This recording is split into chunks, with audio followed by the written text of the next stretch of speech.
RMC Running. Roxane Lacusca. Salut à tous, bienvenue dans ce nouvel épisode de RMC Running. Aujourd'hui, on va s'intéresser à une pratique qui concerne bon nombre de coureurs et parmi eux, forcément, nos auditeurs. Puisqu'on va parler de l'impact de la musique sur la course à pied, quels effets cela produit sur le cerveau, pourquoi est-ce interdit en compétition officielle, quels sont les bienfaits et les risques de cette pratique. Et pour en parler, j'accueille notre maître yodu, Johan Durand, fidèle au poste, est là. Salut Johan. Salut à tous, salut Roxane, ça va ? Ouais, ça va et toi ? Impeccable. Est-ce que tu écoutes de la musique pendant tes entraînements ? Est-ce que ça t'arrive ? J'écoute l'excellent podcast RMC Running, bien sûr. Et puis dans un instant, on va accueillir également un neuropsychologue et un arbitre de la Fédé d'athlétisme. Épisode qui s'annonce passionnant, Johan, parce que ça concerne vraiment beaucoup de monde. 68% des coureurs écoutent de la musique pendant leur footing. Ah ouais, quand même. Eh ouais, allez, on s'intéresse à tout ça tout de suite. C'est parti. RMC Running. Et on accueille sans plus tarder Hervé Platel, neuropsychologue à l'université de Caen-Normandie. Bonjour Hervé. Bonjour. Merci d'être avec nous. Alors, avant d'entrer dans le détail de l'impact sur la pratique de la course à pied, de la musique sur la course à pied, quel est l'impact de la musique sur le cerveau en règle générale ? De manière générale, en fait, ce que les travaux de neuroimagerie cérébrale montrent, c'est que quand vous écoutez de la musique, ça provoque une activité dans votre cerveau qui est beaucoup plus large que les simples régions auditives. En fait, la musique va investir votre cerveau, va faire fonctionner des régions en lien justement avec la représentation du corps, la motricité. On va en parler. Et puis, évidemment, la musique, vous allez l'évaluer d'un point de vue émotionnel, d'un point de vue aussi de la mémoire. On va avoir une stimulation des circuits de la mémoire assez facilement. Donc, souvent, on parle de symphonie neuronale quand on écoute une musique parce que dans notre cerveau, il y a très peu de régions qui ne sont pas stimulées par la simple écoute de la musique. Johan, on le disait à l'instant, 68% des Français courent avec de la musique dans les oreilles. C'est considérable. C'est considérable, mais après, c'est vrai que si tu analyses, c'est vrai que la course à pied, on le voit, elle se pratique en club, mais elle se pratique aussi assez régulièrement, souvent solo. Et c'est vrai que quand tu es solo et que tu as un entraînement, un footing en endurance fondamentale ou une sortie longue, ça peut paraître long. La motivation, des fois, elle est difficile. Si t'as pas ce petit coup de boost, tu peux trouver ça long, surtout pour les débutants. C'est un moyen de briser la solitude un peu. Ouais, c'est ça, exactement. Ouais, c'est la perception de l'effort qui te paraît moins long quand tu as quelque chose dans les oreilles que passer une heure où tu es juste avec tes pensées, quoi. Mais ça, c'est propre à chacun, ouais. Alors justement, Hervé, quel impact ça a sur le cerveau pendant la course à pied, la musique ? Ce qu'on peut attendre en écoutant de la musique quand on fait un entraînement, c'est, je dirais, trois types d'effets, trois types de mécanismes qui sont assez bien décrits. Le premier type d'effet qui est attendu, c'est d'essayer de se synchroniser avec une musique, de choisir une musique qui va permettre donc de caler son pas, son rythme sur le rythme de la musique, et ça va permettre de soutenir très facilement ce rythme, parce qu'on sait que dans notre cerveau, il y a une connectivité privilégiée entre nos régions auditives et les régions qui représentent les différentes parties de notre corps. Vous savez que dès qu'on entend de la musique un peu rythmée, on a envie de bouger en rythme, de se dandiner, de taper des mains, taper des pieds. Eh bien, cet effet d'entraînement auditivo-moteur, il est très puissant. D'ailleurs, il fonctionne même chez les animaux. Et pour le coup, ça c'est un phénomène un petit peu physiologique, de synchronisation physiologique que le jogger peut attendre. Ça a le premier effet. Et puis après, vous avez signalé que évidemment parfois c'est barbant, les entraînements, on est tout seul. Écouter de la musique, surtout de la musique qui nous plaît, ça permet d'avoir l'impression que le temps passe plus vite.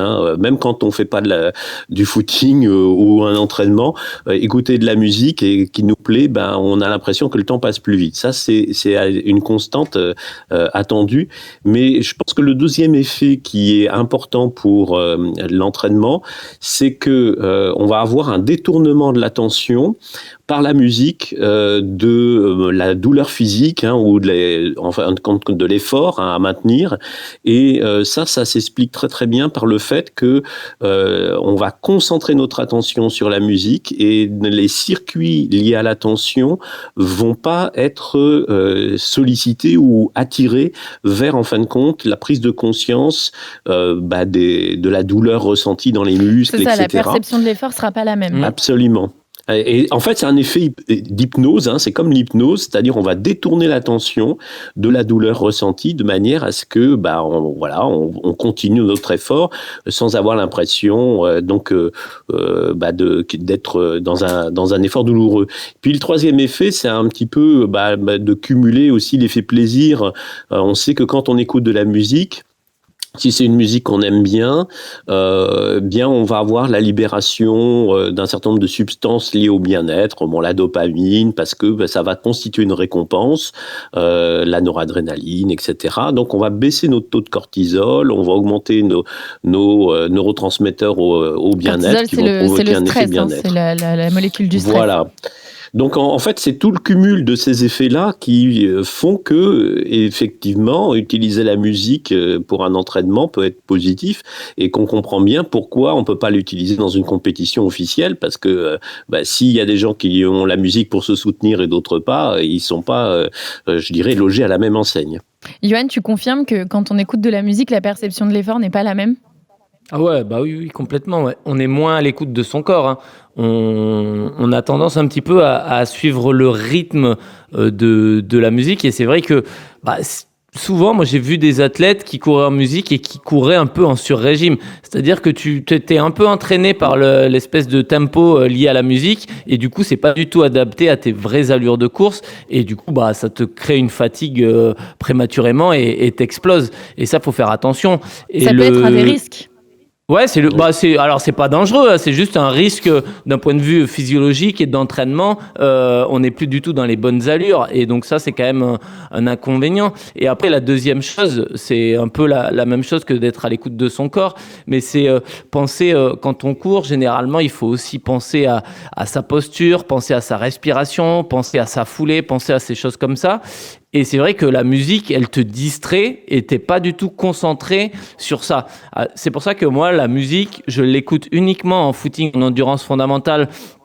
Quand j'ai envie de penser à autre chose et que j'ai pas envie que j'ai un peu la flemme d'y aller et tout ça. Mais par contre, dès que c'est une séance de fractionné ou une séance d'allure marathon ou une séance qui va vraiment compter dans mon entraînement, là, je cours pas en musique parce que j'ai vraiment envie d'être à l'écoute de mes sensations, de penser justement à ma pose de pied, de penser à mes épaules, de penser à mon relâchement, de penser à tout ça, plutôt que d'avoir justement le cerveau hypnotisé par la musique, ouais. Il y a une étude qui a été menée à l'université Brunel sur 30 participants pour établir l'augmentation des performances sportives en fonction du choix de leur playlist. Si la musique est bien choisie, les performances peuvent augmenter jusqu'à 15%. C'est considérable, c'est énorme, Hervé. Oui, tout à fait. Et bon, là, on l'a dit, donc ça peut faire un effet boost, etc., et permettre de maintenir l'effort. Par contre, je vous rejoins complètement sur le fait qu'il faut faire attention, il ne faut pas que ça soit systématique, parce que ce qui est bien, c'est d'être aussi à l'écoute de son corps. Et puis, quand son corps dit attention, là, je suis au bord de la rupture, il faut savoir aussi prendre conscience de ça. Donc, la musique, c'est bien de l'utiliser à bon escient et puis de savoir quelle est la bonne musique pour soi. Alors, c'est quoi justement une bonne musique ? Mais en fait, c'est la même question. Moi, on me pose souvent la question, c'est quoi la bonne musique quand on est dans un open space et qu'on travaille ? Alors, pour le jogger, c'est un petit peu différent. Alors, il y a l'aspect rythmique, bien évidemment. C'est en fait, qu'est-ce qu'on doit faire ? On doit caler son pas, etc. Bon, ça, c'est la première chose, l'aspect auditivo-moteur que j'ai évoqué tout à l'heure. Donc, la bonne musique, évidemment, c'est de trouver la musique qui est sur le bon tempo, qui nous convient. Alors, il y a des laboratoires qui ont mis au point, donc c'est proposé. Vous pouvez constituer des playlists où, en fonction, en fin de compte, de la vitesse de votre pas, eh bien, la musique va changer, va évoluer en fonction, effectivement, de votre vitesse de pas et va augmenter ou va décélérer. Et vous pouvez, en fait, fabriquer un entraînement un petit peu dynamique et en fonction de votre état de fatigue, etc. Donc, on peut avoir, je dirais, des playlists un peu dynamiques, mais ce qui est bien, c'est de se connaître, c'est de savoir quel type d'entraînement on va faire. Pour les séances d'endurance fondamentale, on va plutôt choisir une musique plus douce. Hervé ? Oh oui, enfin, je pense que là c'est pareil. Mais il faut, des fois c'est bien d'être coaché, en fait, de tenter des choses. J'ai évoqué le fait de travailler en musique ou pas. Il y a des gens, ils peuvent pas travailler en musique et vous l'avez dit tout à l'heure, 68% donc des coureurs à pied, des joggeurs écoutent de la musique. Mais il y a des gens qui n'y arrivent pas. Il y a des gens que je dirais au contraire, ça les déstabilise, ça les perturbe. Et puis c'est un plaisir aussi, enfin je dirais de courir et puis d'écouter la nature, le bruit ambiant, etc. Oui, après tout dépend le bruit ambiant. C'est vrai, quand on court en pleine ville, c'est parfois moins sympa. Sur le périph' parisien, normal. Voilà, mais on l'a pas évoqué d'ailleurs, l'aspect sécurité. Oui, on y viendra. Si on court donc dans la ville, faut faire attention un petit peu parce que être alerté par les bruits autour de soi, ça peut être aussi une question de sécurité. Donc il y a des gens qui aiment pas ça, puis il y a aussi un aspect un peu technique.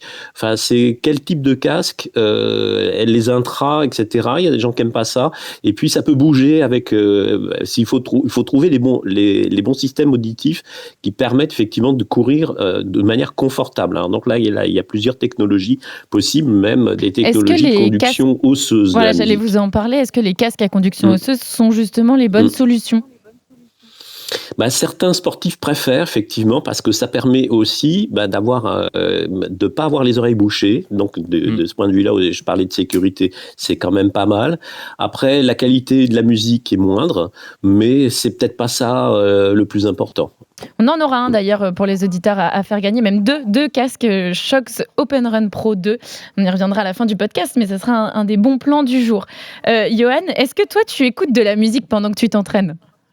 Non, j'écoute rarement de la musique. J'écoute quelques podcasts de temps en temps sur des footings en endurance fondamentale où je suis solo et où j'ai justement un peu la flemme ou quand j'ai pas grand chose à réfléchir, parce que c'est vrai que la course à pied a aussi ce moyen-là d'avoir des idées, de laisser son cerveau divaguer et des fois de tout mettre en ordre des fois dans sa tête quand on a qu'on est un peu stressé ou autre. Et c'est vrai que quand j'ai pas tout ça, j'aime bien courir, mais par contre j'aime bien courir avec les podcasts parce que ça me permet d'écouter beaucoup le Moscato Show pendant que tu cours. Exactement, ouais. J'écoute beaucoup le Moscato Show parce que tu te prends pas la tête, t'as pas besoin de réfléchir.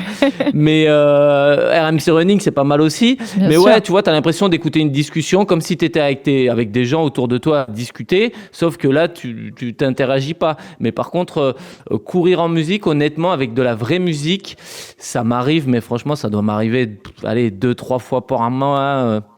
Grand maximum, quoi. C'est vrai, Hervé, ce que disait Johan, c'est vrai que quand on court, on laisse son cerveau parfois divaguer quand on n'écoute rien. Est-ce que c'est le même phénomène que lorsqu'on s'ennuie, par exemple, et qu'on sait que ça stimule un peu la créativité, et tout ce genre de choses ? Oui, alors il peut y avoir cet aspect-là, mais pas forcément. Et je pense que le fait de faire travailler son corps, justement, par la course, permet d'être dans un état, on va dire, cognitif, un état cérébral, qui est pas inintéressant, et là aussi, sans avoir de musique, on peut avoir un effet un petit peu de recentrage sur soi qui permet d'associer des idées qu'on n'aurait pas forcément associées en temps normal. C'est un temps de méditation d'une certaine manière, de méditation de pleine conscience, parce qu'on est à l'écoute de ses sensations, et ça peut faire émerger des idées intéressantes. Quelle est la différence entre écouter de la musique et écouter un podcast ? Par exemple, pour tous ceux qui nous écoutent, ils sont nombreux à nous écouter pendant la course à pied. Quelle est la différence entre écouter de la musique et écouter une discussion sur un podcast ? Je pense que dans une discussion, on attend aussi, enfin, on est à l'écoute du contenu, de suivre quelque chose. C'est un peu comme lire un polar, en fait. Il y a aussi des fois des effets de suspense. On a envie d'en savoir plus. On veut, je dirais, être nourri par aussi le contenu. La musique, en général, on écoute des musiques qu'on connaît bien pour l'entraînement. Donc, le problème, d'être surpris, etc., c'est pas tellement l'objet. On pourrait tout à fait écouter des musiques qu'on ne connaît pas forcément, mais je pense qu'on n'est pas dans le même état d'esprit du tout. On va accueillir également Nicolas Pain, qui est arbitre à la Fédération française d'athlétisme. Bonjour Nicolas. Bonjour. Merci d'être avec nous. On le disait en préambule, l'écoute de musique en course officielle est considérée comme une pratique dopante par la Fédération française d'athlétisme. On le disait aussi juste avant, elle permet d'augmenter de 15% les performances sportives. Est-ce que c'est pour ça qu'elle est notamment considérée comme dopante ? Alors, tout d'abord, moi je voulais préciser, en fait, c'est une règle de la World Athletic. En fait, la Fédération française d'athlétisme est affiliée à la World Athletic, donc la Fédération internationale d'athlétisme, et c'est dans les textes de la Fédération internationale où il est écrit que la possession, l'utilisation de téléphone portable dans l'espace de compétition en fait est interdite. Et ensuite la FFA, la FFA reprend forcément les textes principaux de la World Athletic. Cependant, il a été ajouté, c'était en 2016 en fait, lors d'un séminaire des officiels où on s'était posé la question comment interpréter cette règle. Est-ce qu'on devait disqualifier en fait les coureurs qui écoutaient de la musique? Et il y a eu un rajout où la FFA tolère en fait l'écoute de musique. Oui, parce qu'on voit quand même sur des courses, on voit quand même beaucoup de coureurs qui ont des écouteurs ou des casques sur les oreilles pendant les courses. Ouais, voilà. Vous en observez beaucoup, vous ? Bien sûr, oui. Puis on ne pouvait pas, par exemple, disqualifier toutes ces personnes-là. Cependant, on voit jamais les premières courir en écoutant de la musique. On est plus dans l'aspect récréatif pour les sportifs, en fait. Voilà. Sauf peut-être en trail, en fait, je ne sais pas si en trail, même les élites n'utilisent pas de musique du tout, je ne sais pas. J'ai jamais observé ça, non. Sur des ultras, des choses comme ça. Peut-être, oui, c'est possible, c'est vrai. Après, en trail, nous, on les suit plus difficilement, forcément. Bah ouais. Sur la route, on les accompagne, on a une moto à disposition pour suivre la tête de course, mais en trail, c'est vrai que c'est beaucoup plus difficile. Ouais. Ce qui voudrait dire que si un élite arrivait dans les premières places, mais écoutait de la musique en même temps, il serait disqualifié et son temps ne serait pas pris en compte sur une course. Non, puisque je vous dis, la FFA a rajouté une règle qui dit que c'est toléré, en fait. Même pour les élites. Même pour les élites, oui, il n'y a pas de distinction, en fait. Parce que c'est vrai qu'on peut se dire que, en effet, c'est une règle qui peut avoir du sens pour ceux qui visent les premières places, mais sur un marathon, pour ceux qui visent à partir de 3 heures, on peut se dire que c'est déjà un peu plus limité quand même. Oui, tout à fait. Mais non, c'est autorisé du premier au dernier, en fait. Et donc, c'est la World Athletic l'interdit, c'est l'aspect aide extérieure et puis c'est l'aspect sécurité. Voilà. Johan, toi, tu as une entreprise pour coacher, pardon, je vais trouver mes mots. Est-ce que c'est une donnée que vous prenez en compte quand vous coachez des athlètes ? Est-ce qu'ils écoutent de la musique ou non ? Et comment on arrange les séances ? Et même à la venue des courses, est-ce que vous conseillez de garder de la musique sur une course si on a pris l'habitude de s'entraîner avec ? Ou est-ce qu'on va essayer de faire en sorte de s'en passer un petit peu ? Ouais, c'est toujours cette problématique où tu es moins à l'écoute de tes sensations. Et ça, c'est vrai que c'est quand même un peu... la course à pied, c'est quand même un sport où c'est vrai que tu fais qu'un avec ton corps. Et normalement, ce qu'on te demande, c'est vraiment de respecter sa respiration, de s'écouter respirer et d'être concentré un peu sur soi. Et c'est vrai que la musique, à partir du moment... ça peut devenir presque une dépendance mentale. C'est-à-dire qu'il y a certains coureurs qui en deviennent tellement dépendants de la musique qu'en fait, ils peuvent pas courir sans musique. Et quand on est là, c'est vraiment... C'est pas intéressant, tu vois. Normalement, moi, c'est pas l'idée générale que j'ai de la course à pied où tu es vraiment concentré sur toi et sur ta posture, sur ton rythme, sur ton tempo et sur ton corps. Donc effectivement, nous, après dans le coaching, on leur demande pas forcément de ne pas courir en musique, mais vu que à la fin de la séance, t'as quand même, la vraie demande en fait, c'est le RPE, donc c'est un peu les sensations que tu as ressenties sur la séance. Ouais. Et c'est vrai que ça, si tu es en musique et si tu es concentré sur autre chose que sur ce que tu as fait, bah, tu as du mal à donner ton RPE, à savoir si la séance elle était dure à 6 sur 10, 5 sur 10, 7 sur 10. Et c'est vrai que ça peut devenir un petit peu gênant pour ça. Mais après, voilà, c'est comme tout. Je parlais de dépendance, mais c'est vrai que ça peut être gênant si le mec il est plus capable de partir courir une fois sans sa musique. Donc ça, c'est pas intéressant. Ouais. C'est un des risques, Hervé, la dépendance. Est-ce que ça peut rendre notre cerveau addict à la musique ? Oui, ça c'est des observations qu'on peut faire effectivement, et je pense qu'il faut trouver le bon équilibre, c'est-à-dire que la musique c'est un peu facile, hein, c'est vrai qu'on peut se caler sur le rythme, etc. Et ça permet de maintenir l'effort sans avoir à faire effectivement ce travail d'écoute de soi et puis de dépassement de soi, parce que évidemment si on est à l'écoute de ses sensations, on va être très rapidement conscient en fin de compte des douleurs, des sensations désagréables. Alors comment on les gère ? Et alors c'est simple de se mettre de la musique pour les gérer, mais je dirais que la finalité elle est pas là. Tout à fait. Est-ce qu'il y a un risque également de baisse des performances si on arrête, j'allais dire un peu du jour au lendemain, d'utiliser de la musique pendant ses entraînements, quand on en a pris l'habitude et qu'on décide de ne plus en utiliser pendant qu'on court, Hervé ? C'est clair, hein, c'est ce qu'on vient de dire. Hein. Bon, si on devient trop dépendant, en fin de compte, de ce soutien, c'est pas forcément une bonne solution. Et c'est l'équilibre à trouver. Là, on est dans une activité sportive où effectivement la musique peut être intéressante dans un contexte, je dirais, d'entraînement basique.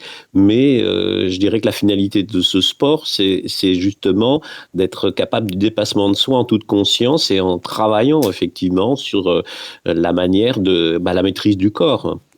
Est-ce qu'il y a, selon vous, des musiques à prohiber ? Est-ce que des musiques qui augmenteraient trop le rythme cardiaque sont à éviter ?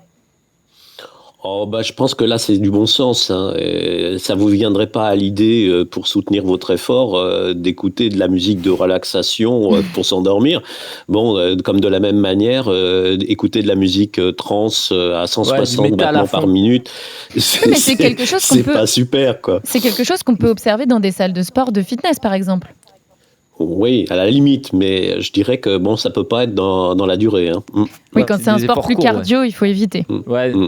Sur des efforts courts, ça dépend quel type d'effort, mais effectivement, si c'est du fractionné très court, très intense, pourquoi pas mettre de la techno ou de la musique à fond. Effectivement, ça peut te booster, mais sur une sortie un petit peu plus longue, effectivement, faut savoir ce qu'on fait, si c'est plutôt de l'endurance ou du sprint, quoi. Est-ce que la musique douce peut aussi aider pour de la récupération ? Ça, oui. Bien sûr, et je pense que c'est ça qui est intéressant, c'est comment on peut utiliser la musique, je dirais de manière appropriée. Ça peut être avant l'effort, après l'effort, alors pendant éventuellement pour le soutenir, mais avant et après l'effort, c'est clair qu'on va pas utiliser le même type de musique, on va utiliser une musique qui va permettre de diminuer le stress, qui va permettre éventuellement de retrouver donc une synchro cardiovasculaire donc plus calme, une tension artérielle aussi diminuée. Évidemment, ça peut être intéressant de le faire, et c'est intéressant de le faire avec la musique pour s'entraîner, je dirais, à se relaxer d'un point de vue corporel, d'un point de vue cardio-ventilatoire, mais c'est bien aussi de pouvoir le faire sans musique et en toute conscience.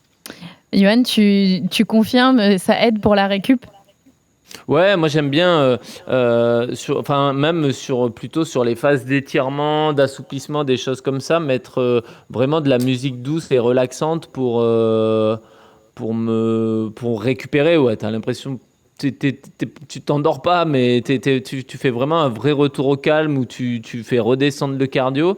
Et je trouve que ça, pour le coup, ça m'aide à vraiment le faire et à être plus zen, tu vois. Et Et effectivement, ça c'est, alors c'est juste la partie retour au calme. Hein. C'est pas ça qui va te permettre de progresser en course à pied, parce que on sait très bien que c'est le fractionné ou les choses comme ça qui vont t'aider. Mais par contre, le retour au calme, le fait de redescendre un peu la tension et tout ça, surtout quand tu cours après un effort intense et tout ça, c'est bien. Et tard le soir, si tu veux t'endormir quelques heures après, admettons tu cours à 20h, tu cours de 18h à 20h et tu veux trouver le sommeil à 21h30, 22h, effectivement le fait de redescendre un peu comme ça et de mettre un peu de musique pour se calmer, je trouve que c'est intéressant. Ouais. Mais c'est vrai, Johan, c'est intéressant parce qu'on se dit généralement quand on met de la musique pour aller courir, qu'on se met de la musique un peu punchy pour pouvoir pour se motiver. En fait. Mais là, c'est l'inverse. On ne pense pas au fait de se mettre une musique plus douce au final. Ouais, c'est ça, ouais. Alors que sur l'endurance fondamentale, ça peut être très intéressant. De yoga, là, moi je connais pas trop les termes de musique, mais c'est ces musiques-là, ouais. En cas de blessure aussi, Hervé, ça peut être intéressant. J'ai vu que certains hôpitaux ont adopté la musicothérapie qui permet de réduire la consommation de médicaments et de favoriser la rééducation physique chez les patients. Est-ce que ça peut être quelque chose d'intéressant quand on vient de se blesser ? Oui, là pareil, pour diminuer le stress, donc l'anxiété, retrouver des moments d'apaisement, donc des séances de relaxation, donc appuyées ou accompagnées par de la musique, ça fonctionne bien. Donc il y a des protocoles maintenant qui sont bien identifiés justement pour ces séances de relaxation musicale. Et c'est vrai que on cumule avec la musique cet effet bien-être, enfin relaxation, c'est-à-dire synchronisation cardiovasculaire, donc qu'on a expliqué tout à l'heure, dans les deux sens, accélération ou décélération, mais aussi l'effet bien-être sur le plaisir à écouter une musique qu'on aime bien. Et à ce moment-là, évidemment, là, on va sécréter dans le cerveau un certain nombre de neurotransmetteurs qui vont diminuer les sensations douloureuses aussi, parce que ce sont des neurotransmetteurs qui sont des dérivés aux opiacés. Donc, d'une certaine manière, c'est comme si on prenait des anti-douleurs, mais naturelles. C'est le cerveau qui sécrète de l'antidouleur naturelle. Voilà. Est-ce que ça peut avoir un effet placebo, la musique ? Aussi, bien sûr. Là, tout à l'heure, on évoquait le détournement de l'attention. C'est une forme d'effet placebo. C'est comme l'hypnose, il y a une forme d'effet placebo, mais il y a une efficacité. Au-delà du placebo, ce qu'on peut appeler le placebo, c'est-à-dire le fait d'anticiper que ça va nous faire du bien, bien évidemment. Et donc, dans cette croyance-là, elle est importante. Mais c'est vrai aussi quand vous prenez un cachet pour le mal de tête. Oui. Vous attendez que ça vous soulage. On parle depuis tout à l'heure de l'écoute de la musique pendant l'effort. Est-ce que ça peut avoir un effet également avant l'effort ? On sait que notre rythme cardiaque peut augmenter en fonction du battement par musique, en fonction des BPM. Est-ce que ça peut être utile en échauffement ? Oui, pourquoi pas, oui, pourquoi pas. Après, moi, je vois plein c'est les contextes, je dirais, du type de sport. Il y a même, en fin de compte, des coureurs automobiles qui se mettent de la musique, qui vont aller répéter dans leur tête le circuit automobile qu'ils ont à faire. Donc, il y a plein d'utilisations possibles en préparation, oui. Dans les sports co, c'est également souvent utilisé. Johan, quand on va voir des matchs, généralement, on se rend compte qu'à l'échauffement, ils utilisent de la musique. Est-ce que l'impact est le même sur le sport co ou sur les sports individuels comme la course à pied ? Ouais, moi je sais que quand c'est des courses importantes, j'aime bien me mettre dans ma bulle et j'ai un peu une playlist. Et c'est vrai que l'heure qu'il y a entre le moment où je pars de l'hôtel et le moment où je vais aller m'échauffer, là je peux écouter de la musique. Ouais. Je peux écouter pendant une demi-heure, 45 minutes de la musique un peu motivante. Ça t'aide à te concentrer. Ouais, ça m'aide à me concentrer, à me mettre dans ma bulle et j'ai l'impression que ça m'aide sur ça. Et après, à l'échauffement, ça m'est eu arrivé de m'échauffer en musique, tu vois, pour continuer justement à rester concentré sur soi. Mais même des fois, alors je vais dire un truc, des fois j'ai mes écouteurs mais il n'y a pas de musique, c'est juste que j'ai pas envie de parler aux autres parce que quand t'es concentré, parce que disons que t'as toujours des gens, même des collègues, tes adversaires avec qui tu cours en équipe de France ou d'autres marathoniens avec qui tu vas participer à l'épreuve. des fois, tu te parles, tu vois. Et effectivement, des fois, t'as pas envie de parler. T'as envie vraiment d'être concentré sur toi et sur tes sensations, sur l'environnement, sur tout ce qu'il y a autour, mais t'as pas envie de parler. Et du coup, je mets les écouteurs comme si j'écoutais de la musique. Comme ça, ils me parlent pas. En fait, mais par contre, c'est le message pour tes concurrents. Il faut qu'ils viennent te parler pour te déconcentrer. Et en fait, j'ai rien dans les écouteurs, mais j'ai juste les écouteurs pour faire semblant parce que j'ai besoin de me concentrer en vrai. Cette dernière heure avant la compétition, c'est du temps pour soi et c'est vrai que voilà, moi je mets de la musique et généralement toujours avant et à l'échauffement, soit j'en mets, soit j'en mets pas, ou soit je fais semblant d'en mettre. Ouais. Il y a 3 possibilités.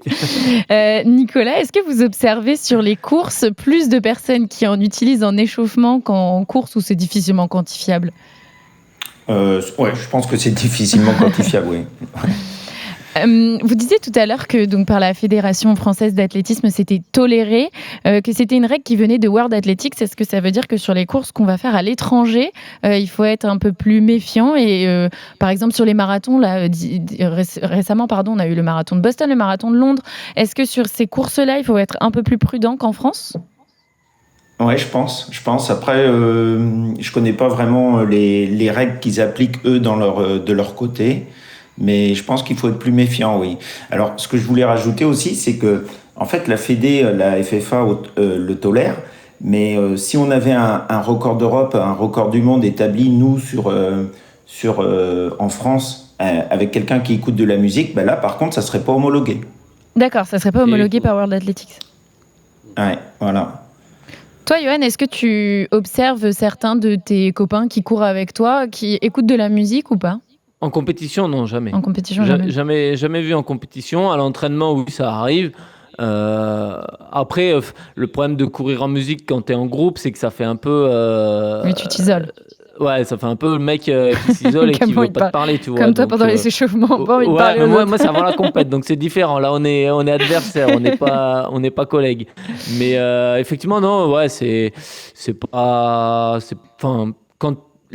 pour moi, courir en musique, c'est vraiment quand t'es seul et que t'as un souci de motivation et que tu y vas solo. Quand t'es en groupe et que tu vas dans un club, effectivement, je conçois pas trop qu'un mec vienne avec ses écouteurs et écoute sa musique alors que t'es 10 à courir en même temps et à faire un footing. Je trouve que c'est pas très communautaire et c'est particulier, ouais. Est-ce que vos coachs peuvent vous dire aussi pendant les entraînements, non, tu m'enlèves ces écouteurs, moi j'ai envie que tu m'écoutes et que tu n'écoutes pas de la musique en même temps ?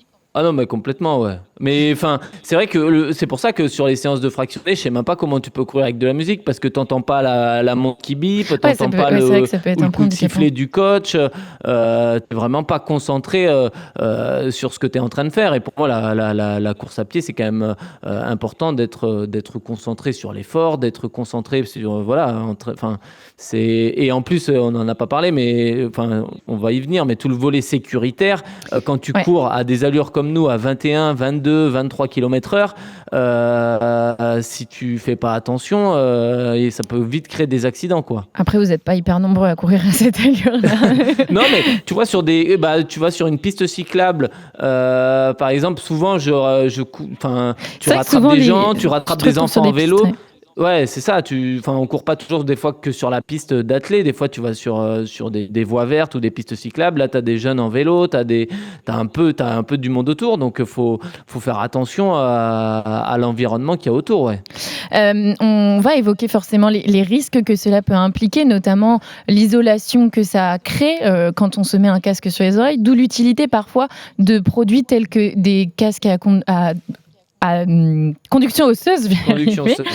Hervé, est-ce que c'est important de bien choisir son produit et d'éviter de prendre, ça tombe un peu sous le sens, mais d'éviter de prendre des casques qui vont nous isoler complètement des bruits aux alentours ? Oui, complètement. Alors, c'est peut-être une manière, avec les casques à conduction osseuse, je dirais d'une certaine manière d'avoir le meilleur des deux mondes, c'est-à-dire à la fois de pouvoir avoir la musique quand on a envie de l'avoir pour l'entraînement, mais tout en étant sécure d'un point de vue de ce qui se passe dans l'environnement, et puis aussi d'un point de vue social. C'est important, en fin de compte, la connexion sociale avec les autres. Donc, des fois, on est vraiment en entraînement tout seul, mais je pense que les pratiques sportives, c'est aussi, sont pour beaucoup donc des pratiques sociales. Les risques les plus primordiaux auxquels il faut qu'on fasse attention quand on court avec de la musique, c'est surtout l'environnement urbain qu'il y a autour de nous, notamment quand on court sur la route. Ça peut arriver quand on court en campagne de courir sur la route, quand on court en ville de courir, on le disait à l'instant, de se retrouver sur des pistes cyclables. C'est là que ça devient important de ne pas mettre le volume trop fort et de faire attention quand même à ce qui nous entoure. C'est clair que déjà, le volume, c'est une vraie question, hein, parce qu'on voit bien que il peut y avoir sur la durée, hein, c'est le fait d'écouter à fort volume, ça peut être fatigant pour les oreilles, hein, c'est bien connu, et que évidemment, si vous voulez maintenir une audition de qualité tout au long de votre vie, vous avez intérêt quand même à ne pas écouter trop fort. On a régulièrement donc des statistiques qui montrent bien que d'une génération à une autre, avec l'écoute au casque un peu trop fort, on a une baisse auditive donc chez des gens de plus en plus jeunes. Donc ça, c'est un problème. Et puis après, on en revient à la question de l'isolation, hein. Je pense que là, faut surtout, on voit une augmentation d'accidents en milieu urbain, mais pas que, hein, de personnes qui se font renverser, d'accidents donc de contact. Je pense qu'il ne faut pas être isolé du monde, et la musique est intéressante, mais il faut trouver le moyen de ne pas être isolé. Johan, quels sont les autres risques auxquels tu pourrais penser quand on écoute de la musique en courant, hormis ces accidents qu'on vient d'évoquer qui peuvent malheureusement arriver ? Ouais, après, les seuls trucs qui arrivent, c'est un peu les problèmes techniques, tu vois, c'est-à-dire que ton Bluetooth qui est mal appareillé à ta truc, ton AirPod qui tombe, ton oreillette qui prend l'eau parce qu'il commence à pleuvoir, tu vois, ça c'est des petits trucs, mais c'est des petites galères qui te font sortir un peu de l'entraînement. C'est déjà arrivé à tout le monde. Même à un moment donné, je passais des appels, moi. J'ai eu cette période où des fois j'avais mon téléphone connecté avec mes AirPods, et des fois le téléphone il sonne, tu vois, pendant que tu es en train de courir. Alors à un moment donné, je répondais. Alors ça dépendait qui c'était, mais des fois tu passes des appels. Alors c'est vrai que par contre le temps là, franchement tu vois pas l'heure passée de footing. T'as l'impression de pas avoir pour l'endurance fondamentale, c'est pas mal. Au moins tu restes pas du sur tout les bonnes concentré, mais alors là pas un pet, hein. Là c'est un truc de dingue. Alors ça m'est pas arrivé longtemps, mais ça m'est arrivé pendant 6 mois de faire ça. Après j'ai dit stop, je coupe plus avec le téléphone, ou alors s'il est dans la poche, il est en silencieux, mais tu vois, tu prends plus les appels. Mais c'est vrai que on a tous connu ça, le casque qui tombe, les AirPods qui prennent l'eau, la connexion qui se fait plus, un appel qui arrive, et donc effectivement là ça te fait un peu sortir de l'entraînement. Et quand moi je me suis dit, écoute, ton métier c'est de t'entraîner, là t'es sur tes heures de boulot, donc passe pas des appels pendant que tu t'entraînes, et reste un peu concentré sur toi, tu vois. Et donc j'ai arrêté ça. Mais ouais, c'est une petite problématique auquel on pense pas, mais qui est quand même un peu chiante quand ça arrive, quoi. J'avais une dernière question, Hervé, sur le cerveau. Est-ce que les effets des encouragements qu'on peut avoir lors des courses sur le bord de la route, ça peut avoir un peu les mêmes effets que ce que la musique nous procure ? Alors, c'est pas forcément les mêmes mécanismes, mais c'est clair. Oui, évidemment. Être soutenu par une foule, c'est vrai pour les musiciens d'ailleurs globalement. L'expérience du concert live où on a une foule, surtout si c'est un stade, donc qui vous soutient. Il y a des personnes qui des fois sont dans des états physiologiques pas très très bons, et puis ce soutien-là fait que d'un seul coup, ils sentent pas aussi le temps en fin de compte de leur prestation, et ils sont sur un petit nuage, quoi. Donc être soutenu, tous les sportifs ont connu ça, c'est essentiel. Ça, là aussi, ça booste la dopamine dans le cerveau. C'est essentiel d'être soutenu. Nicolas, c'est une des choses que vous mettez en place sur des courses, mettre des points d'animation pour pouvoir encourager les gens, pour pouvoir leur redonner des coups de boost. Oui, on voit souvent ça, effectivement. Les grosses organisations mettent des groupes de musique à intervalles réguliers pour animer un petit peu et pour rebooster les coureurs, oui, c'est vrai. C'est un des conseils que tu donnes d'ailleurs régulièrement, Johan, c'est de profiter de l'environnement qui nous entoure quand on est sur une course et de ne pas rester sur sa musique, de profiter de tous les gens qui nous encouragent sur le bord de la route. Ouais, bah surtout sur des efforts relativement longs où des fois tu as besoin de trouver un peu des leviers pour te motiver. Là, tu vois, typiquement, la semaine dernière, j'étais au marathon de Londres. Et c'est vrai que le problème, enfin, c'est pas un problème parce que c'est ouf, mais le marathon de Londres, du premier kilomètre au 42 kilomètres, au 42e, c'est 42 kilomètres, mais assourdissant, où tu as tout le temps du monde, tout le temps des gens qui te crient dessus, qui te hurlent dessus. Et le conseil que j'avais donné à certains coureurs qui avaient peur un peu qui couraient en 4 heures, c'est qu'au bout d'un moment, tu vois, quand tu cours 4 heures et qu'on te crie dessus pendant 4 heures avec de la musique, les Anglais sont... Moi, j'étais sur une zone d'encouragement au 35e, mais en fait, tous les 500 mètres, il y avait une zone d'encouragement avec des baffes de rêve party, tu vois, des trucs, ça envoyait la sauce. Et honnêtement, quand t'es dans le dur, je me suis dit, oh là là, mais ça doit être dur de se faire crier dessus, d'entendre ce brouhaha incessant. Et le conseil que j'avais donné et qu'on m'a dit, c'était vraiment, que ça avait un peu aidé, c'est j'ai dit, ceux qui avaient l'habitude de courir en musique, j'ai dit, une partie de la course, tu pars du marathon, tu mets tes écouteurs et tu es concentré sur ta musique et sur ton rythme, mais t'es plus concentré trop sur l'environnement extérieur parce que ça devenait paralysant, tu vois, quand t'as 4 heures ou de brouhaha incessant. Et franchement, ça a bien fonctionné. Certains m'ont dit, voilà, la première heure, j'ai préféré être focus sur ma musique et après, les 3 heures suivantes ou les 2 heures suivantes, concentré sur l'environnement, à profiter des encouragements, à taper dans les mains des gens, à profiter de ça. Et c'est vrai que pour le coup, la musique, c'est ça, c'est qu'elle t'amène ailleurs, elle t'amène dans un autre mode où, t'es peut-être en train de courir le marathon, mais tu profites t'es un peu plus au calme, en pleine conscience sur toi-même et un peu recentré sur toi. Et c'est vrai que ça peut être un conseil intéressant, mais c'est vraiment que sur les gros marathons comme Boston, Londres ou New York, où c'est vraiment une ambiance de dingue du 0 au 42. C'est pas sur toutes les courses, même s'il y a souvent du monde qui est là pour nous encourager.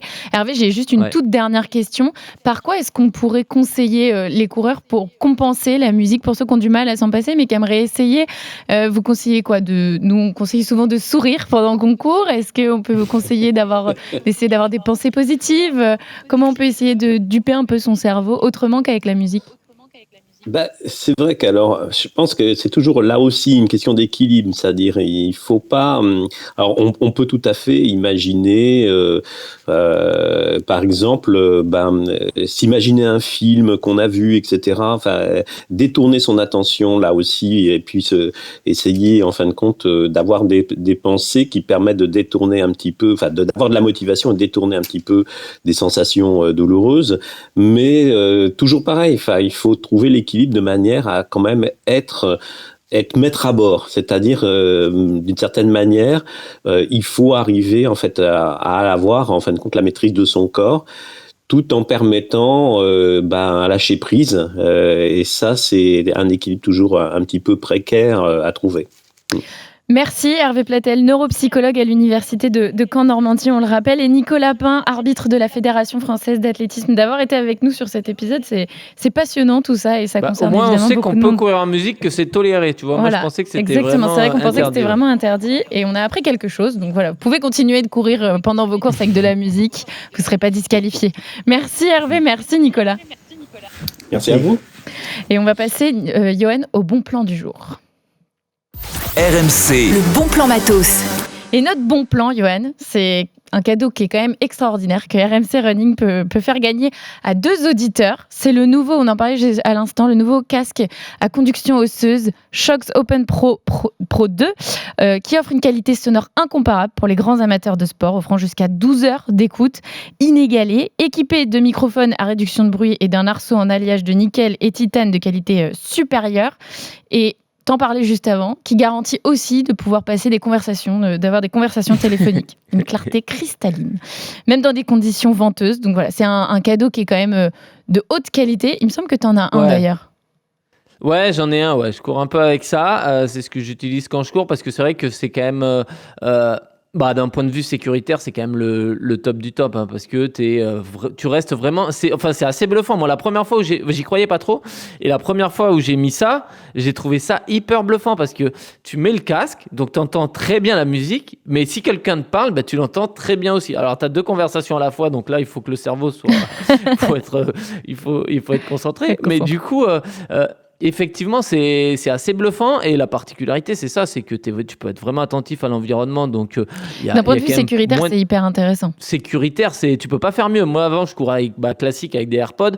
Alors moi, j'avais la chance, les AirPods, franchement, même quand je courais vite, ils tombaient pas trop, ils tombaient quasiment jamais. Mais là, en plus, t'as pas ce problème-là de maintien. Le truc, c'est hyper léger. Je crois, ça fait moins de 30 grammes. Ça doit faire 29 grammes. Enfin, c'est super. Ouais, tu le sens à peine. C'est super confort et ça tient très bien. Et donc voilà, c'est pour moi le bon rapport. Si on doit courir avec un casque, c'est mieux d'utiliser ça que n'importe quel autre Et en plus, on le précise, on peut avoir des doutes quand on voit des casques comme ça, quand on n'a jamais essayé, mais la qualité sonore est incroyable. Ouais. Ça n'a rien à envier au reste des casques et des non, écouteurs. Non, tu fais pas trop de diff. Alors peut-être que David Guetta, lui, il fera la diff entre la qualité de son de basse et de je ne sais quoi là, mais en tant que... Non, franchement, pour l'usage qu'on en a, c'est vraiment très quali. Pour écouter RMC Running, ma voix sera la même, ça sera tout pareil. Donc je vous le disais à l'instant, RMC Running a non pas un, mais 2 casques à faire gagner. Rendez-vous sur notre compte Instagram RMC Running pour les modalités, pour pouvoir remporter ce magnifique cadeau. Merci Yoann, en tout cas c'était hyper intéressant comme épisode. Continuez d'écouter RMC Running pendant que vous courez, hein. Voilà, on voit que les performances ne sont pas tronquées, en tout cas avec un podcast. Merci à tous d'avoir suivi ce podcast, on espère qu'il vous aura plu. N'oubliez pas de nous suivre sur tous nos réseaux, Instagram, TikTok, Strava. Abonnez-vous également sur notre chaîne RMC Radio pour ne rien manquer des prochains épisodes. Ciao. RMC Running.